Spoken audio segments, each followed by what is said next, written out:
Get ready for the dictation. Start. The crux of the whole matter, therefore, is the inability on the part of the government to manipulate the prices in a manner whereby it may be possible to achieve crop planning in order to achieve the desired results. As long as this price structure is allowed to move in the manner in which it is moving today, whether may be the policy of the government, howsoever much credit they may pump into the agricultural sector, whatever the amenities they may give to the agriculturist, it will not be possible for us to achieve the targets in the manner in which we want to achieve. I would have been satisfied if, as a result of this increased agricultural production, the farmer was better off. But we find that whenever there is increased production in response to higher prices, the markets slump down so heavily that ultimately the farmer stands to lose instead of to gain. Therefore, the farmer loses both ways and the country also loses. The farmer puts in more money, more resources in the production of crops for which he expects higher returns, and he loses all that money because the prices are not rising to his expectations, and instead the prices fall down rather precipitously, and the country is also losing because there is a very uneven development of agriculture.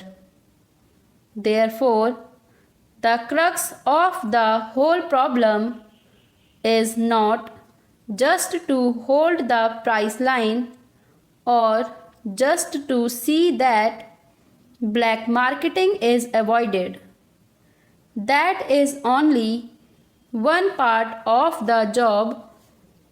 A very important part of the price policy, and that has got to be kept in mind. I am not against it. In fact, I am all for it, and I blame the government for not being able to do it so far.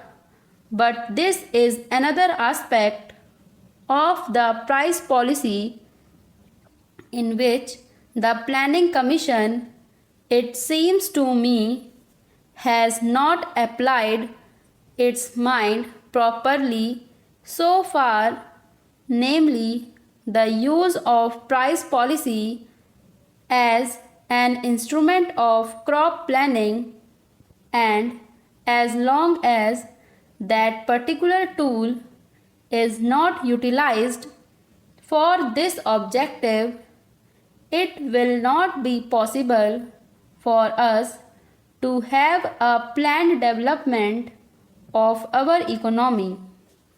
Then there is the question of incentives. We are now told every time that unless incentives are given, it will not be possible for us to develop our economy. We are hearing daily about our export promotion. Now, the problem of incentives also has to be viewed in terms of the objective of the development of a socialist economy in our country and not just from the point of view of earning more and more foreign balances. I am not in any way belittling the problem of foreign balances, but ultimately the problem of foreign balances has significance and meaning only in terms of the objectives that the third plan has set before it. Therefore, when we are talking of incentives in order to earn more foreign balances, we have also to think of incentives in terms of achieving the objectives that we have got in mind. I was therefore disappointed to read the speech of the planning minister as he said, as the planning minister at the Indian Labour Conference, in which he seems to have indicated a new approach to the problem of wages. His approach has passed through three stages. In the first stage, just after the general election, the planning minister came out with a statement that he was thoroughly dissatisfied with the way in which the wage structure had developed and that he meant to do something about it. He categorically stated that the real wages had not increased because of intransigence of the management, and he further stated that he wanted to do something about it. Then there came about a discussion as to what could be done, and all the industrialists themselves and the financial newspapers in this country came out with the theory that wages could be increased only if productivity is increased, and therefore wages should be linked with productivity. That was the second stage, with increased productivity and wages will be increased. That was the slogan, or that was the principle which was accepted even by the industrialist. But what do we find in the speech of the planning minister to the Indian Labour Conference?